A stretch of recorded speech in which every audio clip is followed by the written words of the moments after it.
Hey there, today I'm going to teach you how to make a video game. Even if you've got no experience, no idea how to get started, and think that maybe it's a crazy, daunting task, you're going to understand how to make a game, be able to read and write some basic code, and be able to customize the game on your own afterwards so that you can show it to your friends and have some fun with it. Before we get started, let's take a look at the game we're going to build. It's very simple, and you've probably seen multiple versions of this. You've got a little dart that shoots at a circle and spins, and we want to fill it up with as many darts as possible before hitting another dart and losing and having our game reset. Before we start making a game, I want to thank this video sponsor, the Unity Asset Store. Their big Black Friday sale is still live, but it'll be ending soon on the 7th. For those who don't know, the sale includes over 500 assets at 50% off and daily flash deals at 70% off. This is the perfect time to grab some assets for your current and future projects, and if you're looking for inspiration, I actually did a video featuring some of my favorite assets from the sale, so go check that out. I'll link it in the description below. Today they have some really amazing flash deals. I'll be grabbing the Skeleton Super Pack and the Medieval Weapons Pack, but if you're looking for 2D stuff, make sure to check out that Candy Match 3 pack that's going on sale tomorrow. When you check out, make sure to use the code Weimann BF22 to save an additional 10% off any order over $100. Go check out all the great deals and stack up on assets by clicking the link in the description. Before we start building our game, we're going to need a game engine. If you already have Unity installed, then you can probably skip ahead. But if not, make sure that you go through the process of installing Unity. You could also build a game like this in another game engine, but Unity is my favorite, and that's the one that we're going to be using today. If you don't have Unity installed already, what you're going to want to do is go to the unity3d.com page, go to their download section, and then grab the Unity Hub. Choose the Download Unity Hub option, and this will give you a launcher that allows you to run multiple versions of Unity, keep track of your projects, and relaunch them instantly from there instead of having to keep track and manage all that yourself. Once you finish setting up the hub, you'll need to log into a Unity account and take the free license for Unity. There's a free version available to companies that aren't making money, and you're in that boat right now. So grab the free license, set it up, and then you're going to need to do an install of a Unity editor version. The hub, again, just manages your different versions of Unity. A lot of the time we'll be switching to newer versions every month or every couple months, and this makes it easy for us to manage that. It also makes it easy for you to manage multiple projects. You can see all of your projects there. So you're going to need to install a Unity version, and for this tutorial, we're going to use the Unity 2021 0.3 LTS. So search for the LTS or just look at official releases and try to find the 2021 version. If this is too far in the future, go for 2022. It'll be totally fine. Just don't use something older. Hit the install button and get your new version of Unity set up. The install will probably take a little while, so if this is your first time setting up Unity, drop a comment down below and let me know. Also, if you have any questions along the way, make sure that you put those down there as well. Let's get started now. Once you've got Unity set up, you're going to need to create a new project. You can hit the New Project button, and up at the top you should see your current editor version set up. If you've installed multiple, make sure that you're on the LTS that we're using. You can see here I've got a whole bunch of Unity versions set up and installed. Now I have a couple options for the type of game that I want. There's some different templates that I can choose from: first-person games, third-person games, 2D and 3D. We're going to go with a 2D game, and here you can either go with the core or the core URP version. They'll both work exactly the same, but I'm going to go with URP because that's the new render pipeline that they're eventually going to replace all of the old ones with. So eventually this will disappear and they'll all be URP, although they may end up removing that keyword completely. For now though, it doesn't really matter and it's not going to make a difference. We do need to give our project a name though. We're going to name it Darts. And I'm going to make sure that I keep it in a folder that I remember. I've got mine in my projects folder, and I've actually named it Darts 2 because I've got a Darts project already. Again, doesn't matter if you choose 2D or 2D URP, but we're going to go with the URP one here. We'll choose Create Project, and then allow it to generate our project. This may also take a minute or two depending on the system that you've got and which option you picked. The URP one does take probably twice as long to start up for some reason. I'm sure that'll speed up in the future too, but once it's done, we'll be ready to go and ready to start building our game. Once your project finishes loading, it should look something like this. Now, if the layout's a little bit different, you can always go to the Window and Layout option and then just choose Default to go right into this default layout. In here, we've got a couple of things that I want to point out before we get started. On the left, we have a hierarchy, and here you can see a little arrow that allows me to expand what's in my current scene, and a scene is essentially like a level. You can think of it as much as a level as anything else. A scene and a level are kind of one in one. There are ways to use scenes to do some other crazy stuff, but in general, just think of it as a level, and then the things underneath it are the things in my level. By default, I've got just a camera and a light in my level and nothing else. So we're going to add something to it in a moment, but first let's take a look at some of the other areas. Down on the bottom, I have a project window. That shows me everything that is currently in my actual game project. So this could be all of my source code, all of my art files, all of my audio files, my 3D models, textures, whatever you can think of that would be in your game is going to be inside of this project folder. It's not necessarily stuff that's in the level, but it's the things that make up or comprise all of the levels and all of your game. Over here, we have a tab for the console. This shows us logs of what's going on in our game, but by default, it should be empty. You might have some random error if you loaded up a non-LTS version of Unity. If so, you can hit the clear button and it'll probably just go away. Go back to the project view though, so that you can see everything in our project when we need to work on stuff. And then let's take a look up here. We've got a scene view. This shows us our current level in a way that we can work with and edit things. And then a game view that shows us what our current game looks like, which is really boring. It's just a blank blue screen. And then finally on the right, we have an inspector that'll show us details about the objects that we've selected. If I select my main camera, you'll see that I get a bunch of stuff here that might look confusing and overwhelming, but don't worry, we're going to talk about some of it, and it's going to get a lot simpler really fast. If I go to my light, you'll see that those settings change. I've just got one option for the light, nothing that we need to worry about yet though. So let's go to the scene view. We'll click on this scene tab, and again, if you messed up your layout, just go to Window, Layouts, and choose Default, and you should see all this. Just make sure that you expand out the hierarchy so you can see your objects.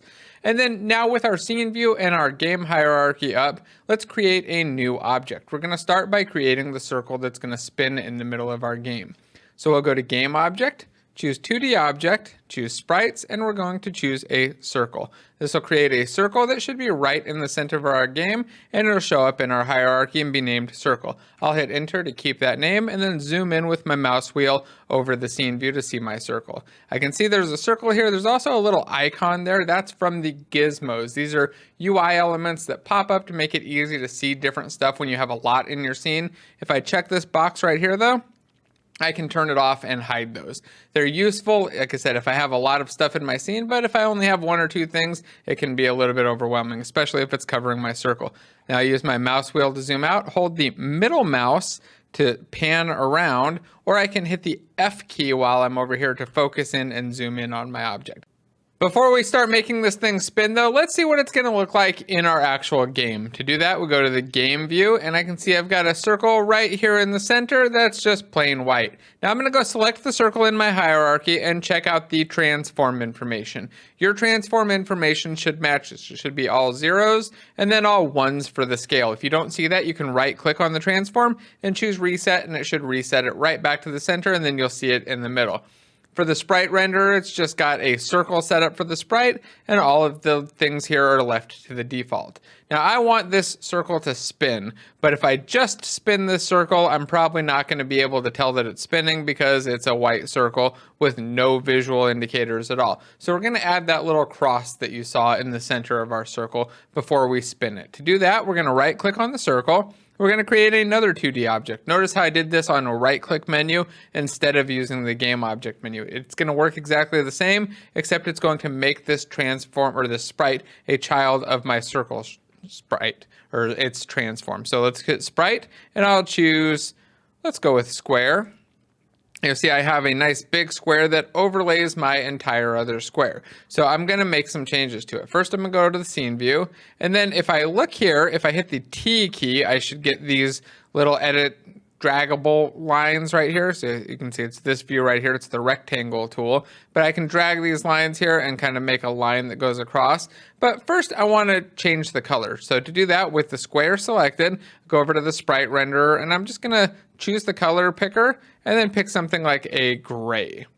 So let's go with like kind of a dark gray. And you might notice that this is actually showing up, but it's only behind the circle there. And the reason for that is that our sprites are layered. The gray sprite, that square is being drawn first, and then the circle is being drawn on top of that. To change it, I can go to my order and layer option here and just increase this to be a value that's higher than 0. If I go to my circle, I can see that its order and layer is 0. So going to the square and setting this to 10 or 2 or even 1 will bring it ahead. And the reason for this is that they're drawn from the lowest order to the highest order. So zeros are drawn first, then 1s, then 2s. And if they all match, then it's just kind of random and you don't have any control over it. So setting it to a 1 here will make it draw right on top. Now this is way offset and I don't like that position at all. So we're going to fix that, but we're going to fix it by modifying it in the inspector. So I've got my square selected.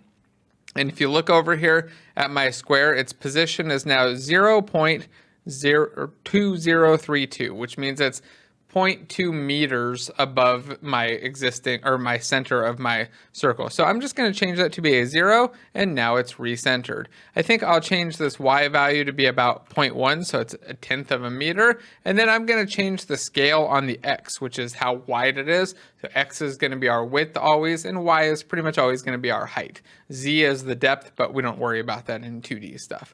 So right now we're going to change the scale of the width or the X to 0.5, so half of 1. Just give us a little line in the middle. If I go to my game view, you can see I've got a little line there. And in the other one, I had a plus. So let's recreate the plus. To do that, we'll just grab our square here and we're going to copy it. Now to copy an object in Unity, we could go through the process of recreating it, setting up all of the settings and everything, or we can select it and hold down the Control or Command key if you're on a Mac and hit D. It'll duplicate the object. Now I have 2 squares. I can't tell I have 2 squares in my scene view though because they're both exactly the same size and stacked on top of each other. So let's change that. I want this square to be tall and not as wide. So all I'm going to do is change the X and the Y values. We're going to swap the scales here. So we'll change the X scale to 0.1 so that it's nice and narrow, but then we're going to make it taller. We're going to make it from 0.1 to 0.5 so that it's twice, or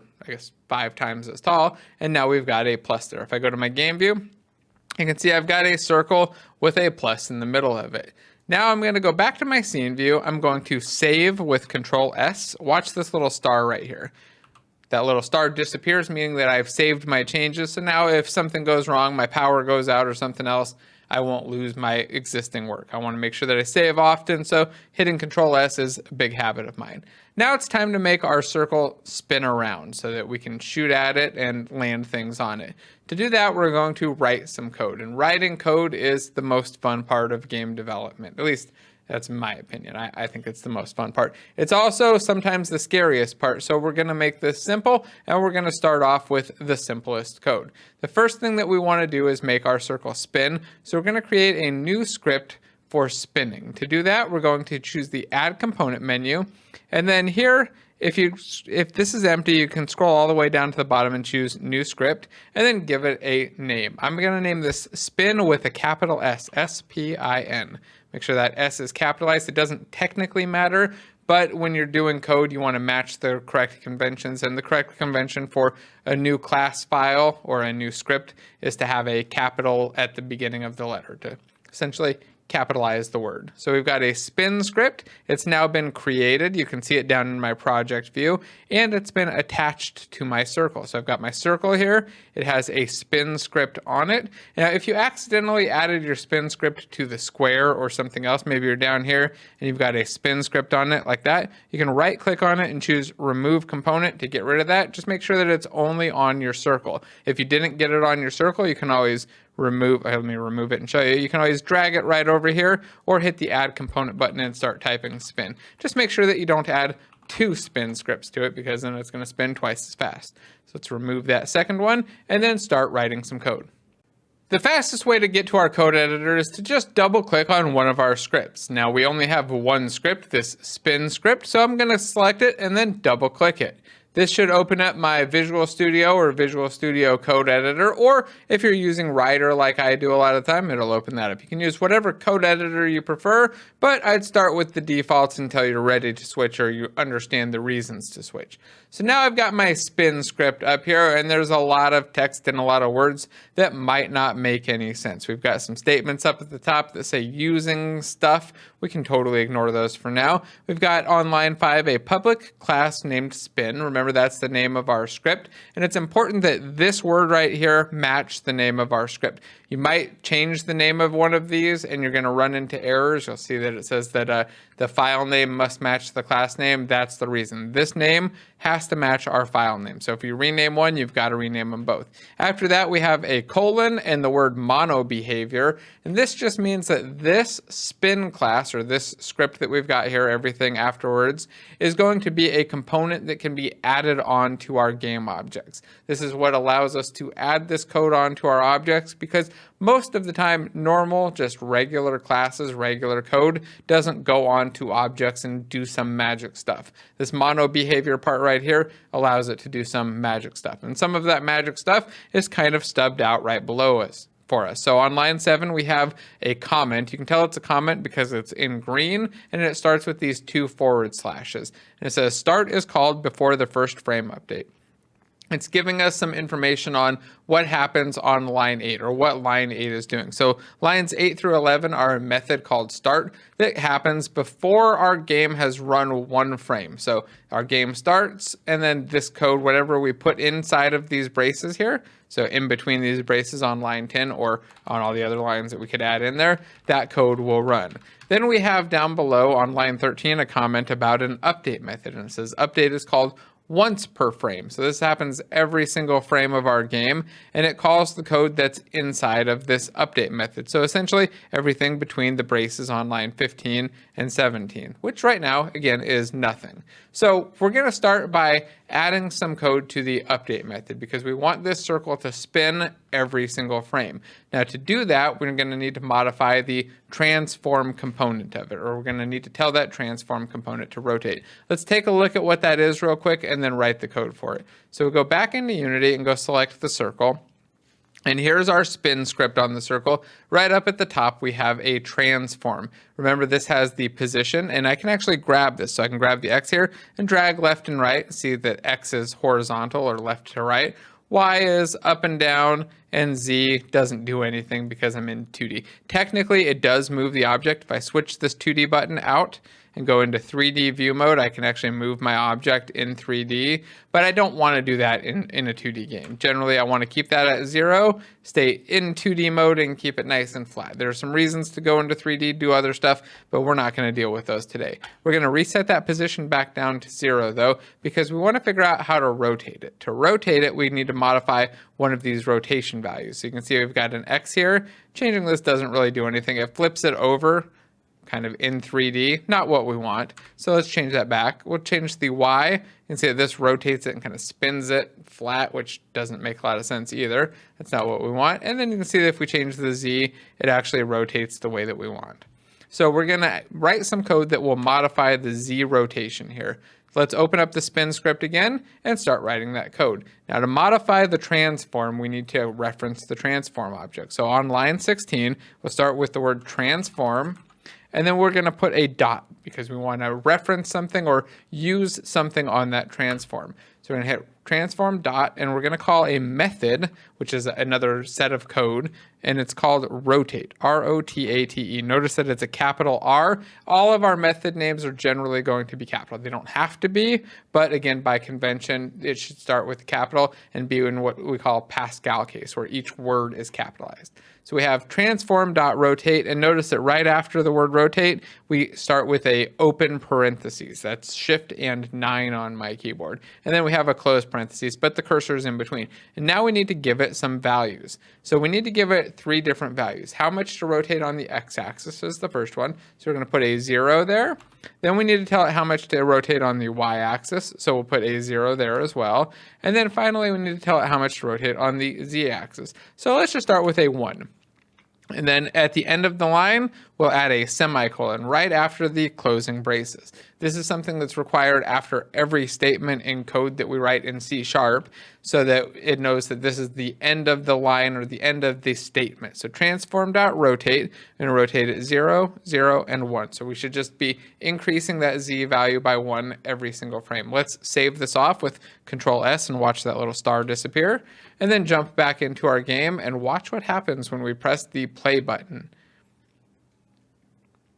So we play, and it should automatically highlight and show our game view, and then we should see this thing spinning. Notice that it's spinning really, really, really fast, and it's not super consistent though. And the reason for that is that it's modifying its value by 1 every single frame, and our frame rate's pretty variable, so sometimes it's going by 300 plus 300 a second, sometimes it's 200 a second, sometimes it's 400 a second. It's just based on how fast our frame rate is.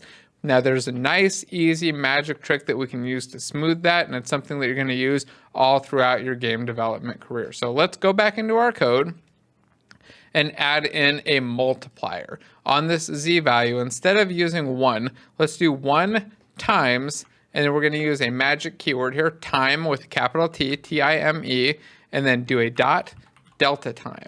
And this is actually the amount of time that has passed since the last frame. This is going to be a small number. If you're running at 60 frames a second, this is going to be 0.016. It's going to be a very small number, and it's going to slow down our rotation a lot so that it does 1 value of rotation every second. So instead of going all the way around every second, it's going to do maybe 1 degree per second here. So let's save this off. Go back into Unity and try that and see if that works. We should now see it very, very slowly spinning around. So we press play and look at it. You can see the Z value up here is very slowly changing, and it's very slowly spinning. Not fast enough though, and we need to have some more control over that. So let's stop playing, go back into our script one more time, and let's add a multiplier or a speed variable. Instead of using 1 times time.delta time, we could theoretically just be using time.delta time, because multiplying something by 1 doesn't do anything, it just keeps it the same. So we'll use time.delta time, and we'll multiply that instead by a speed variable. And we're going to call this rotation speed. Now this rotation speed variable doesn't exist, and there's one thing special that I'm going to do with it that's kind of a personal preference thing that I want to make sure that I call out as more of just a personal preference than anything else. I'm going to add an underscore to the beginning of the name of it. So that's shift and the key right next to 0, or the little dash, gives me an underscore, and now I've got an underscore rotation speed. I'm going to select it and hit Alt Enter, and then generate a field for it. So if I choose the first option here, I can generate a field, and if I scroll up to the top, I should now have a private float rotation speed. I'm going to give this a value of, let's say, 10, and then save. We'll jump back into Unity and press play again.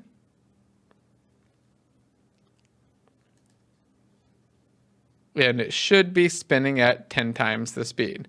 You can see it's spinning faster, but I want to be able to modify this from the inspector. I want to be able to change this at runtime without having to stop and go back and keep modifying the code over and over. So let's go back into our code and make one last change. If we go to our spin class and replace this private keyword with the keyword serialize field, it's capital SERILIZEFIELD, and this is in square brackets. So these are the brackets next to the P key on my keyboard. So you put square bracket, serialize field, no D, just the word serialize field, capital F there. Make sure you get the casing right, and a close brace. This is going to make it so that this field now shows up in our inspector. We could still leave the private keyword there, by the way. It's just an extra keyword that we don't necessarily need. So I can leave it there or I can delete it. Doesn't matter. The key part is adding this serialized field attribute. And since we don't need that private keyword, we just deleted it and replaced it anyway. So let's go back into the inspector and see what this looks like and how it works. Now I've got a rotation speed variable there. It's set to a value of 10. Let's try playing and then cranking this value up so I can see it spinning. And I can crank this value way up and see that it spins quite a bit faster. I think I had a value of about 75 on my other one, so I'm just going to stick it at 75. But watch what happens when I stop playing. that value reset. And it's important to note this. When you make changes in play mode, those changes don't save because you don't want them to save. If you're messing around with stuff while your game's going on, you don't want to keep those values there because usually you're just experimenting and other things could have been changing those values too as you're playing the game. So you have to stop playing, go reset that setting back to 75, and then save our scene to make sure that we've got that new speed saved off when we hit play again. Now that our circle is working, let's set up the dart and start shooting it. So to create our dart, we're going to do the same thing we did before. We're going to go to Game Object, 2D Object, Sprites, but this time we'll choose a square instead of a circle, and we're going to move this over to the left. So I'm going to, with the square being selected, change the position to be about -5. I'll zoom out a little bit on the scene view so I can see it, or remember you can hit the F key to go focus it while you're over the scene view. You can hold down this right mouse button to drag it around as well. So I hit F and I can see where I'm at or zoom back out. Now I want to make this thing much shorter, so I'm going to make it 0.1 high on the Y so that it's a nice skinny little dart.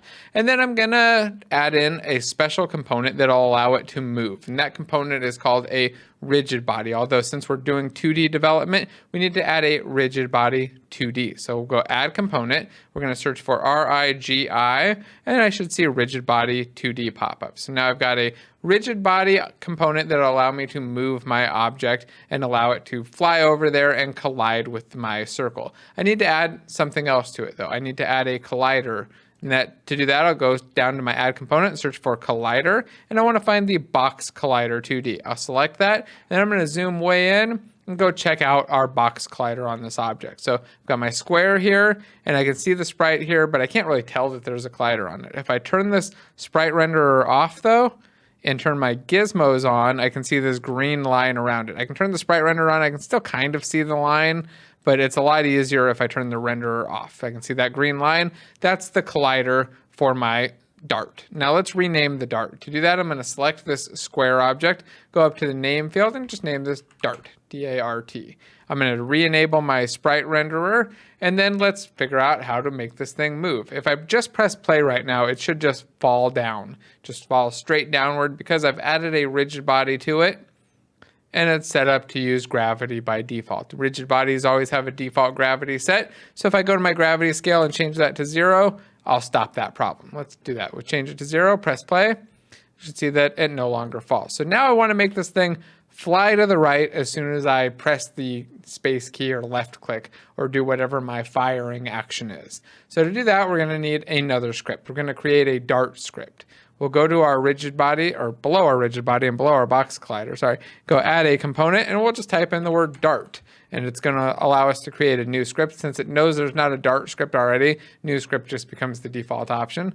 I'll choose new script, hit create and add, which is going to create it down below, add it to our object, and pop it up in our inspector. Although I've noticed that if you go in and open up the code and see how it went into our spin script, it tries to open the code, but it doesn't always get the right file. So we'll just go back into Unity, double click on the dart, and it should pop up our dart class. So for our dart to move, we need to tell that rigid body to set its velocity to something that goes right and just start moving that way. So to do that, let's create let's get a reference to our rigid body and then tell our rigid body to move off to the right. So in our start method, we're going to say rigid body 2D, watch this, rigid body 2D, and we're going to call this RB equals get component rigid body 2D. Now we're going to talk about this. Don't worry, it's a little bit confusing if you haven't seen it before. We're going to go over what all of this means. So the first thing that we're doing here is declaring the type of variable that we want to get. We want to get or use a rigid body 2D component. So we have to say the type of that. We can also alternatively use the keyword var, which will then infer what type it is from the rest of the statement. So if you're familiar with it enough, just switch to using var. But if you're not sure exactly what it is, you can be more specific and just put in the type there. So then we give it our name, which is RB, just short for rigid body, and we're going to assign it. The equals is an assignment, so we're going to assign it to whatever our get component method with the type of rigid body gets us back. So this right here, this syntax, get component, and then the less than sign and a rigid body 2D, which again is that same type, will actually get the rigid body component from our same game object. Let's take a look at the game object real quick. So if we go back over to our Dart, this Dart, when it's running its script, when we call get component rigid body 2D, is going to get a reference to this component right here. And then with this component, we can do things like modify that gravity scale. We could do things like launch it off in a direction or whatever else we want to do. So let's go take a look at that code one more time and actually do something with it. So once we've got the reference to the rigid body, let's just make the rigid body's velocity be something off to the right. So to do that, we'll say RB dot velocity, and here we're going to assign it. So to assign something, again, we use the equals, and it's just one equal sign. So we're going to say the velocity is equal to, and let's put our mouse over velocity. Notice velocity says it's a vector 2. That's the type that it wants. So it's got a vector 2 is an x and a y value stored together. So we're going to need to give it a new vector 2 that's a new x and a y.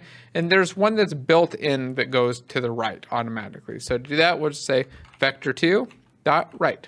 So we'll use the right vector 2. And if I put my mouse over this, you see that it's actually just shorthand for a 1 on the x value and a 0 on the y value. So just a direction off to the right. And then let's multiply this. Let's give ourselves some speed variable so we can control how fast this goes. So say times, and let's do another variable. Say underscore launch speed.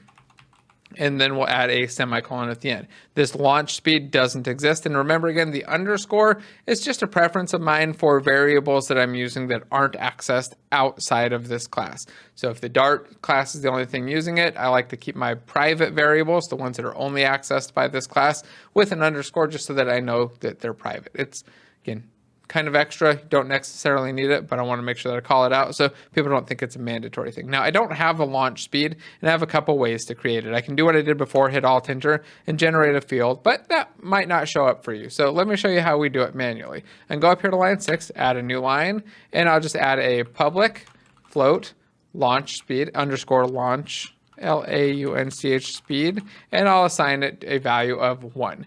Now, this will make it show up in the inspector because it's public. It'll show up there, but I'm going to change that in a moment. First, though, let's go take a look at it. So we go open up our project again. If I look at my Dart, I should see a launch speed variable there. And I want to make one change, though. Remember in our spin, we used the serialized field attribute instead of the public keyword. We're going to do the same thing here, serialized field. Now there's an advanced reason that I like to use that instead of the public option. I don't want to dive into the core reason for it. It's all around encapsulation. There's some good value in keeping it from being public, not having things be public by default. But for now, you just need to know that it's going to show up in the inspector and still be accessible to us. So I'm going to add in another line here to just kind of clean this spacing up. And then let's open Unity and try it out. So if we go press play, we should see our Dart just fly off to the right. There it goes. It's kind of launching in. It's very slow, and it goes right through our circle. So the reason it goes through our circle is because while our Dart has a collider on it, or a collision object in a rigid body, our circle does not. So we need to add a collider to our circle. So the next thing we'll do is go select the circle, add component, and if you just search for circle, you'll see a circle collider 2D option. That'll automatically match up, and if I turn off my renderer, you should see that green circle around it. Remember, you can toggle gizmos on and off to see those. I'm going to turn the gizmos off, turn the sprite renderer back on, and then I'm going to go back to my Dart, and I want to modify this launch speed. Instead of it being 1, let's change it to something like 10 so that it's nice and fast. Press play, and then see if our Dart flies over and smacks into that. Ah, look at that.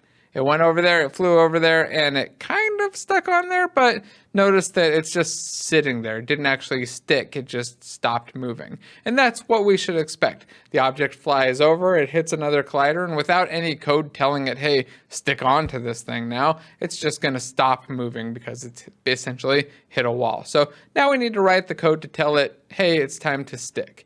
To do that, we'll open up our Dart script. We'll stop playing, save our scene, and then open up our Dart script. And we're going to need to add a new method. So first thing I want to do is just clean this up a little bit. We'll take lines 20 all the way up to 16 and delete them. That's the update method with the beginning and end braces and the comment. So I'm just going to delete that out and make sure that everything's good. If I save, I shouldn't see any red squigglies. If you accidentally deleted too many lines, you'll see a little red squiggly, or if you accidentally added too many braces there, you'll see an extra squiggly. Just make sure that everything lines up. You're not missing anything, don't have anything extra.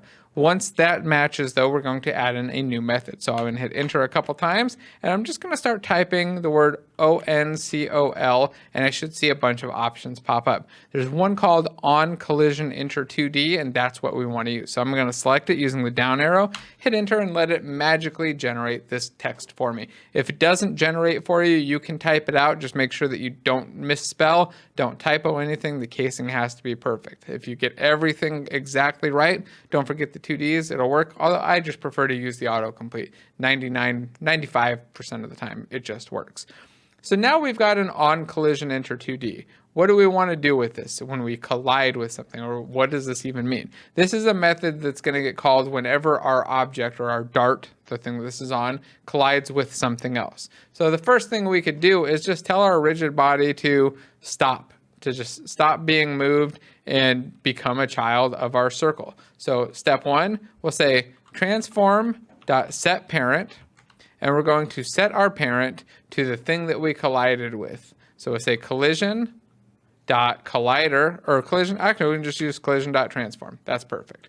So this will make our object become a child of the collision, the thing that we collided with. Let's save, see what that does, and then continue on. So we'll jump back in. We'll press play and watch our dart fly over there and then become a child of it. Watch it in the inspector. Bam, notice how it just became a child of it right there, and it started spinning around with it. Looking good so far, right? Let's stop playing and play it one more time. Watch that dart.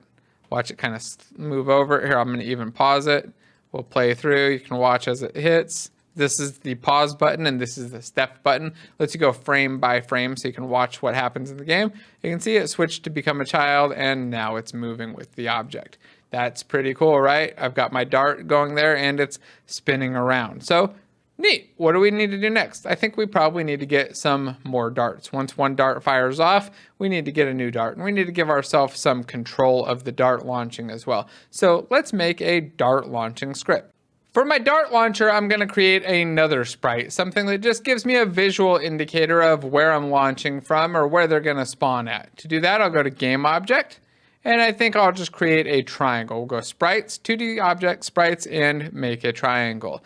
I'm going to call this Launcher, and I think I want to rotate this about 90 degrees on the Z. I'm going to move this over to -5 and 0. Actually, let's move this to like -5.5 so that it's over there quite a bit, just off to the side. Now we're going to create a script for it. We'll add a component. We'll call this Dart Launcher, and it should allow us to just create a new script and automatically attach it.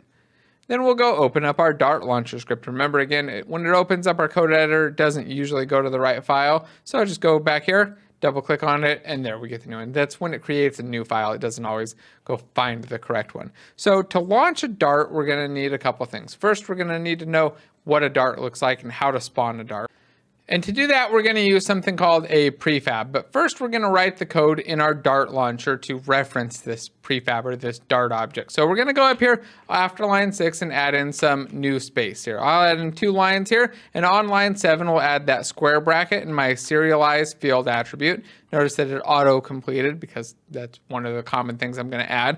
Go to the right with the right arrow and hit space again. And here I'm going to type in Dart, which is the type of object. That's our script that we've already written here, this Dart one. And then I'll put a space and call this _Dart prefab. And we're going to talk about prefabs in just a moment. Talk about what they are and how they work. Now that I've saved this off, make sure that you add the semicolon to the end and save. And just leave it exactly like this. I'm going to jump back over to Unity, and I'm going to see what our Dart launcher looks like. Our Dart launcher now has a field for a Dart prefab that says Dart and None. This is actually a spot where we can drag a dart to define what our dart should look like. Here I can just take this Dart object here and drag it right in if I want, and it will be assigned. I cannot, however, just grab in the script. That's not what this is for. This is to take an object that has that script attached to it. I'm going to hit the circles here and choose the none option because I don't want to reference this Dart here. Instead, what I want to do is create what we call a prefab. To do that, it's a very simple process, but it's a very important process. So I'll select the Dart, and I'm going to grab it, and I'm just going to drag it down into my project view into any of this open area here. And now I'll get this little square here. Oh, look, it transformed to look like how it looks, but it turned blue and got a different icon up here.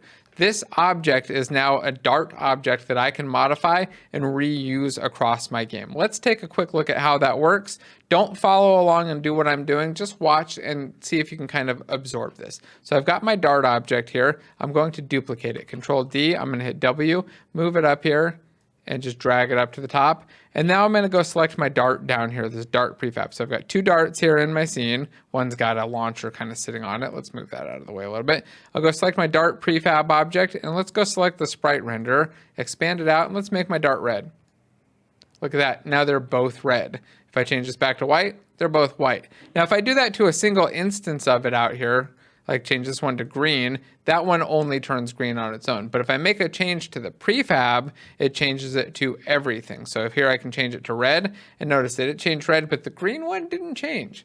The reason for that is that our green one has something overridden on it. If I go to this override section, actually here, it'll show much better if I drag my inspector over here, hit overrides, and then look at the differences. You can see that this one is overriding my color with green. So I can undo that by just hitting the revert all, and now they all match the prefab. I'm gonna go back to the prefab, change that color back to white, and then I'm going to reset my layout by going to Window, Layouts, and Default to get it reset. Now, I don't want to have two darts out in the scene, so I'm going to select that second dart and just delete it. I'm going to move this launcher over just a little bit more so that it's just in place. What are we looking at?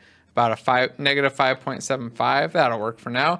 And then we're going to go modify our Dart launcher again by assigning the Dart prefab. So I'll take the Dart prefab, the one down here, not the one up here. Very important that you don't take that one. Take the one from down here in the project and assign it. And the reason for that is this one in the scene is going to change, get modified, deleted and stuff. Our prefab won't. If we use the Dart from our scene, then we'll be copying that instead of copying a fresh version of our Dart that we want to use.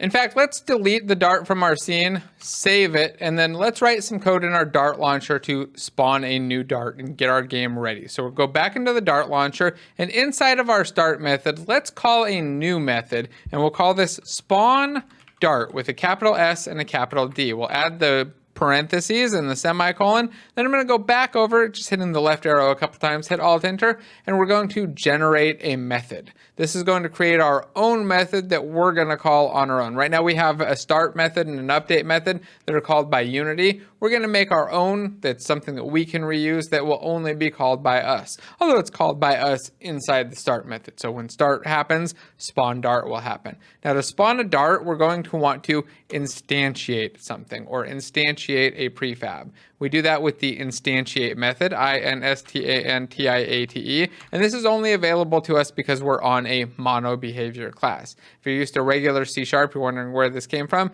it's a method from our mono behavior. You can also write this as game object dot instantiate. Well, if I get rid of that extra G there, but we don't need the game object dot because we're inside a mono behavior and it just kind of wraps that and hides it away for us. So the first field for an instantiate call is the object or prefab that we would like to create an instance of. Here we have our Dart prefab, so we'll use Dart prefab. The next field that we take is a position or a parent. So you can optionally do one or the other. We're going to use the position of our Dart launcher though. So to get our position, we'll use our transform. That's that component on our Dart launcher right up the top, and we'll just read its position. We'll also grab the rotation of it with transform.rotation, although we don't want to do that because I've rotated this thing and it's turned sideways. So if I use the rotation of this object, it's actually going to turn my Dart sideways. So instead we'll use the default rotation. You'll see this written out a lot, which is quaternion.identity, and I just let it autocomplete. I hit q.i. or I enter and it autocompletes. So this will instantiate a new Dart right at our position, and I hit the semicolon there, got rid of those extra characters. I should be able to hit play now and see a Dart appear once I press play, right wherever this Dart launcher is. So I press play. And now I've got a dart there, and the dart fired out. Perfect. So next step, I want to add some control over the dart launching. So right now the dart fires off on its own, and I don't want that to happen. I want to make it so that we fire the dart when we're ready to fire the dart. So in our dart launcher, we're going to modify the update method. In the update method, we'll say if, and we're going to write the words inside of parentheses. So we're going to do a statement where we check to see if something happened. We say input, INPUT with a capital I, dot get button down. If I can type that out right, or autocomplete. Then another open parentheses, quotation marks, and we're going to put the word fire 1 with the number 1. And then some closing parentheses. There's a lot of text here, but just keep with me. So if we press fire 1, we're going to spawn a new dart. So we'll say spawn dart. That's it. We'll spawn a new dart and launch. It'll automatically launch off to the right, Because that's what our darts do. So let's try it out. We'll stop playing, or start playing. Go back in, and fire 1, by the way, I didn't mention this when we typed it, is actually the left click button. So if I left click, I should shoot out a new dart. And every time I left click, I shoot out a new dart. You can see that we've got some weirdness happening when I hit other darts.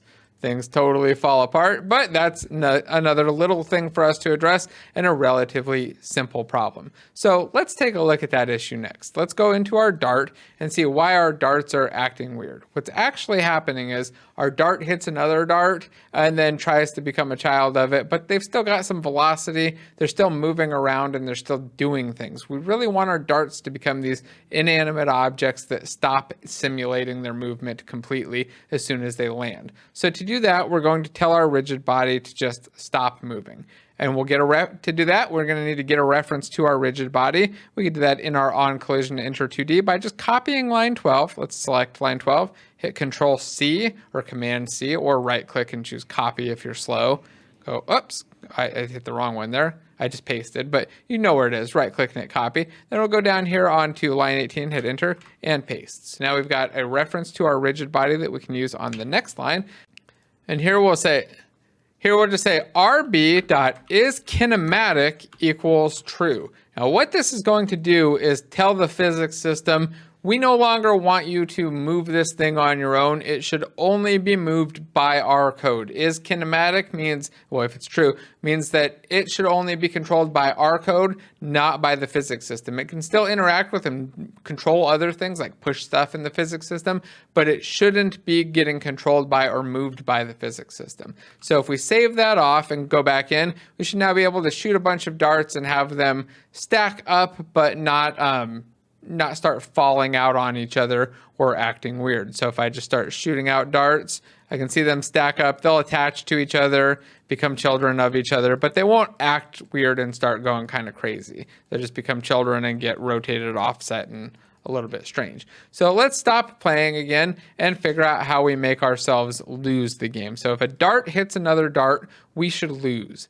And to check that, all we need to do is in our collision enter, check to see if we've collided with another dart. So before we set the parent, set the thing to kinematic and all that, let's add a couple more lines. Right here, let's do a check to see if we've collided with another dart. To do that, we'll say if, and we do open parentheses, again, that's shift 9. And here we want to check to see if the object that we collided with has a dart component. So we'll say collision, which is that thing that's passed in, that parameter. And this thing has a get component object, or a game object available. And that has the get component method. So we'll call get component dart on it. And what this is going to do is get a dart component from the thing that we've touched. And if we have a dart component, this will have a value. If not, then it will be null. So we'll say if it's not equal to null, which in computer language and computer terms just means essentially nothing or not assigned. So if it's not equal to not assigned, meaning that there is a dart there, then we want to do some special code. So to do the special code, we'll add a new line and some braces. If I do the shift in the brace next to P, notice it auto adds the closing braces and gives me the area where I can write my code. So if I've hit another dart, then what I want to do is just reload my game. And to reload my game, I can call the scene manager. which doesn't autocomplete. But if I type it out right and I hit Alt Enter, I can get this using Unity Engine.scene management statement. Hit Enter, and that adds it right up here. So line 4, I've got using Unity Engine.scene management. Again, the casing matters, has to be perfect. And then down here on line 21, I have scene manager. Notice it turned blue because it found it now. I say scene manager dot load scene, and we just want to load scene 0, which is our currently loaded or the first scene in our game. We'll save our Dart with Control S. Notice that star disappeared. Now, if I press play and I hit another Dart with my Dart, I should see that the game just reloads or reloads my current level, my current scene that I've got here. Now, if you changed your scene, you have a bunch of different scene names. You might see something weird. Oh, look at that. Shot it, shot it, shot it. Oh, so now I've got an issue. My Dart shot out. There we go. I was shooting too fast.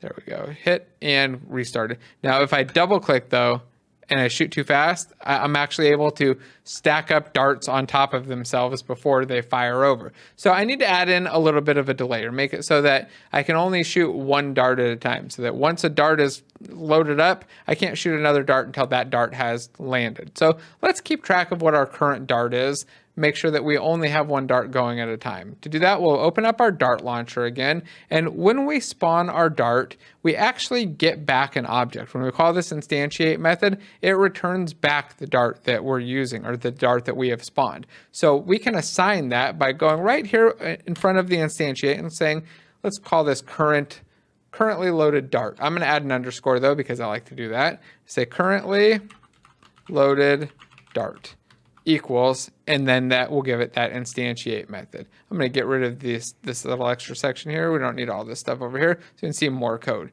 Now I don't have a currently loaded dart, so I'll select it, hit Alt Enter, and let it generate a field. This should give me a dart named currently loaded dart with that private keyword that, again, if it's not there, it's private by default, so it's kind of redundant, and I'm just going to delete it. So we've got a currently loaded dart being assigned in spawn dart. Now what are we going to do with that? Well, we'll copy it, so I'll double click it, copy it, and inside of our input statement, we're going to check for two things. First, we're going to check to make sure that we don't have a dart already loaded up, that there's not already a dart already ready to go and firing. So we'll say if currently loaded dart is equal to null, and then we add the double ampersand. So this is shift and 7 twice, and input.get button down fire 1. If we don't have a dart loaded and we press the fire 1 button, then we'll spawn or load up a new dart. And I don't really want to fire it right away, but we'll make a change to that in just a moment. First, let's make sure that this works. So we jump back into Unity. I should be able to press the fire button, spawn a single dart, and no more darts. Just that one should spawn because we never clear out our current dart. So we've got one dart there, it spawned, and I can't shoot any more darts. That's exactly what I expected. Now let's go modify it a little bit more. Let's make it so that our dart doesn't fire until we press the fire button. So our firing part is actually just this setting the velocity and modifying the rigid body. That's our start method right here. If we want, what we can do is just change this from start to fire, and I'm going to get rid of this comment on line 10. If I hold shift and hit delete, it'll actually delete that whole line. Notice that this now says 0 references, but the Unity message thing went away. That means that this fire method is not being called by anything. So let's save this off and go to our Dart launcher to call it. So if we go to our Dart launcher, what we're going to do in our update method is just try to launch the dart if we have a dart instead of spawning a dart. So we're spawning a dart in spawn dart or in start right here. Let's remove this line on 27 and instead let's say currently loaded dart dot fire and call the fire method. Now you're going to notice something. This is red underlined and it says that fire is inaccessible due to its protection level. If I hold control and click on it, you see that it's got void here and it doesn't have the private keyword, doesn't have the public keyword either. By default, if there's no keyword here, public, private, or internal, you can totally ignore internal for the most part. But if there's not a public or private, it's the same as having it be private. That means that it can't be referenced by outside scripts. So if I save this, go back over, it's still going to say, hey, it's inaccessible due to its protection level. And the reason for this is somewhat advanced, but in general, you don't want things to be accessed by code unless you intend to. So you make things private unless you intend for them to be called by external code or code that's in another class. So when we want to allow this to be called from another class, we'll make it public. and now our error is going to go away. If I go to my Dart launcher, you'll see that the fire method is now available. So what happens after I fire a Dart though? Well, I want to spawn a new Dart, right? So what I want to do is fire my Dart and then spawn something else. But if I just add in another line here like, hey, spawn Dart, then it's actually not going to work because it's going to run this code if I hit the fire button, and then every frame, regardless, it's going to spawn a Dart. This would be almost the same as if I didn't have this code at all, just had spawn Dart here, and it would just keep spawning a Dart every single frame. Not what I want. So I'm going to undo that with Control Z. We'll take our spawn Dart method, cut it, and we're going to add it inside of some braces. That's what these braces do. So at an opening brace, I hit delete, and I like to go down and then just add in my closing brace. And now everything that's inside of these braces will run if that condition is met. So after we fire the Dart, we'll spawn a new Dart. And you know what we should also do? We should clear out our reference to a Dart because our spawn Dart method requires us to, well, actually it doesn't require us to not have a Dart yet, but our spawn Dart method is going to require us to not have a Dart loaded. So let's say currently loaded Dart equals null. So we're going to fire it, and then we're going to assign this to null. Now that's not a problem because we're no longer going to use this reference. We're not going to try to call fire on it again. If I tried to call currently loaded dart.fire again right here, we'd get a null reference exception saying that we tried to reference this thing, but it's assigned to null or not assigned to anything. I'm going to undo that with Control X though and leave it as is. So we're going to clear out our Dart and then spawn a new Dart. But I don't want to spawn the new Dart right away. I want to add a small delay, maybe like a 1 second delay. And if I want to do that in Unity, there's actually an easy trick to do that. There's an invoke method that will just call a method after a certain delay. So I'll add a space here to say invoke, and then open braces. And here it wants the method name. There are two ways to do this. I can put this in quotation marks.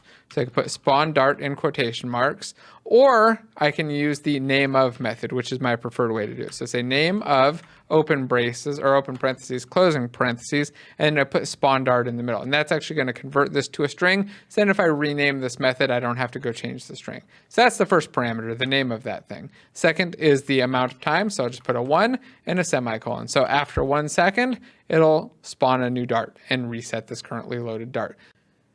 There's still one other change that we need to make though, because if we take a look at line 26, remember we only run this code if we don't have a Dart assigned and we press the fire button. But we actually want to only run this code if we do have a Dart assigned now. Before it was spawning a Dart, now we want to shoot the Dart and we want to make sure that we actually have a currently loaded Dart. So instead of equals null with the double equals, we're going to say not equals, which is the shift and 1, or this is how we do a not equals. And I don't know if I was super clear on that. Double equals is how we compare things and say that they are the same. Not equals is the exclamation equals. So now if we don't have a currently loaded Dart, or if we do have a currently loaded Dart, and we press the fire button, we'll fire that button, launch it, load a new Dart, and then get our Dart ready for the, I guess, the next one to fire off. Let's go try this out now. We should be able to launch multiple Darts and see them fly and stack up on our circle and build up as many as we can before the game ends.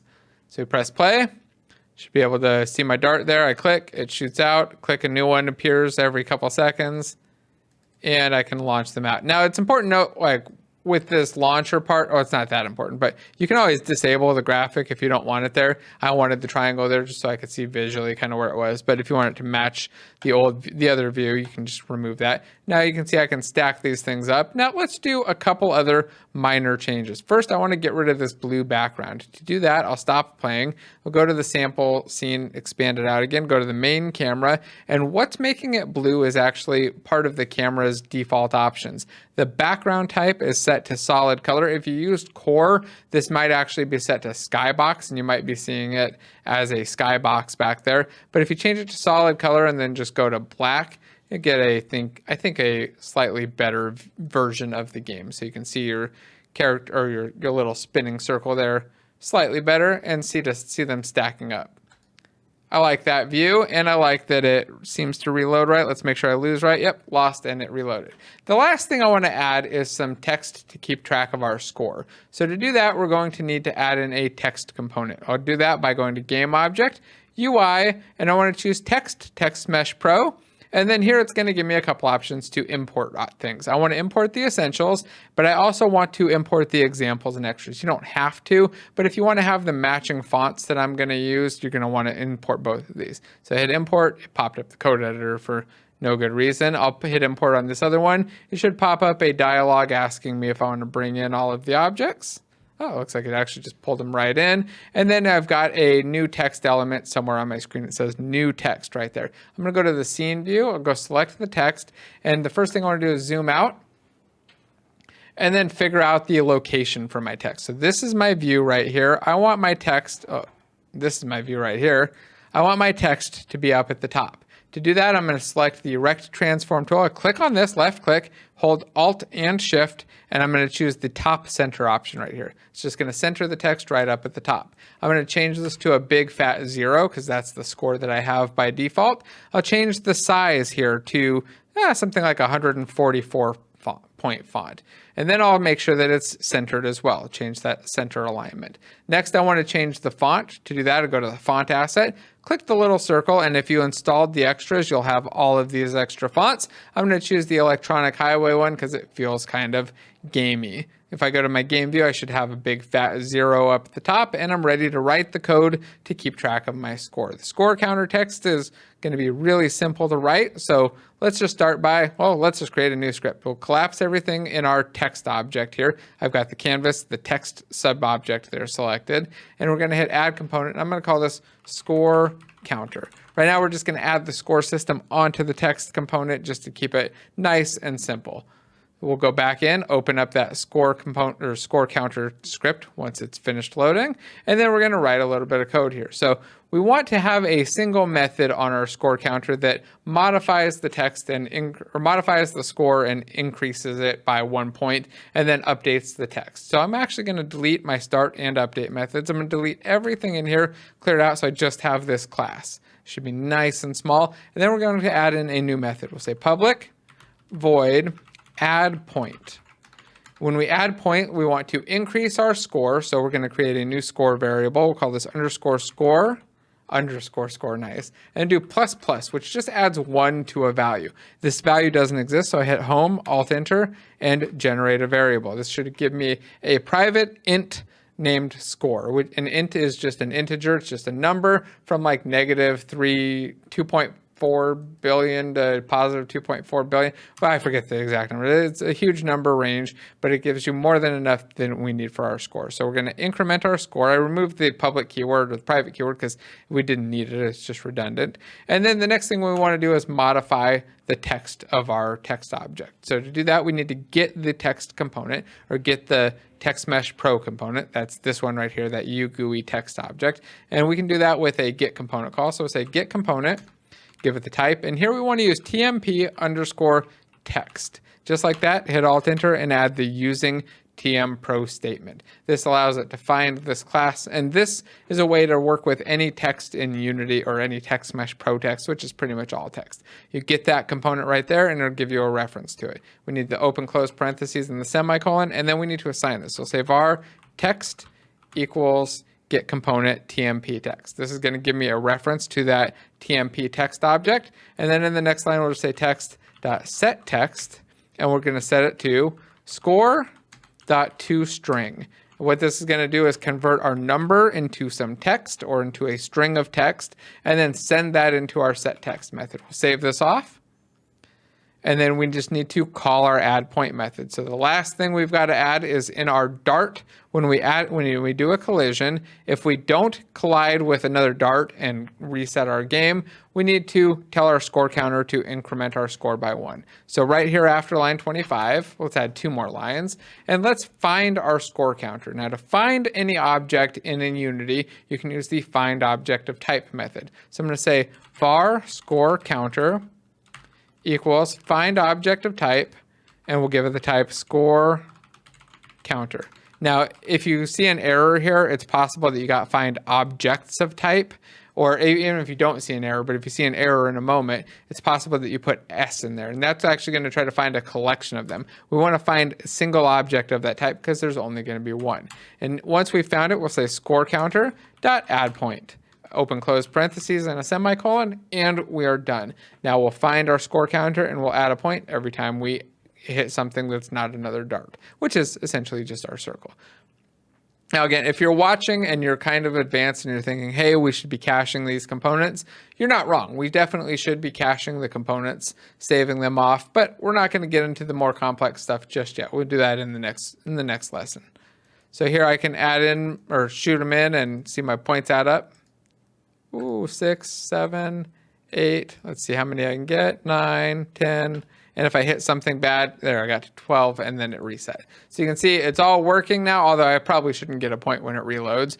Probably just add an else statement there. But I think we're pretty close to done, and the game is mostly working. Now, if you want to keep modifying this and working on it, there are a couple little things that you could definitely do. One thing I would recommend trying is finding your circle. Let's zoom out. Let's turn the gizmos back off and maybe just scale it up. If you scale it up to 2 scale, now it's twice as big. You can fit quite a few more things on there. You could also shrink it down, have multiple levels where it's of different sizes. You do different stuff with it and kind of make it your own. Anyway, I hope that this was useful to you. Hopefully you've learned how to make a game and you can kind of understand the basics of the code and understand what you're doing. If this was interesting, make sure that you're subscribed. Check out some of the other tutorials. I've got videos on how to build quite a few different game types and then advanced courses available too for anybody who's interested in those. Again, don't forget to hit the like, subscribe, and share buttons and drop a comment if you have any questions, thoughts, or even if this was just helpful. Thanks again, and I'll see you in the next video. Also, don't forget to check out the Unity Asset Store's Black Friday sale. It's ending in just a few days, and it's a great opportunity to save a ton of money on a lot of great assets. Don't forget to use the code Weimann BF22 to save that additional 10%.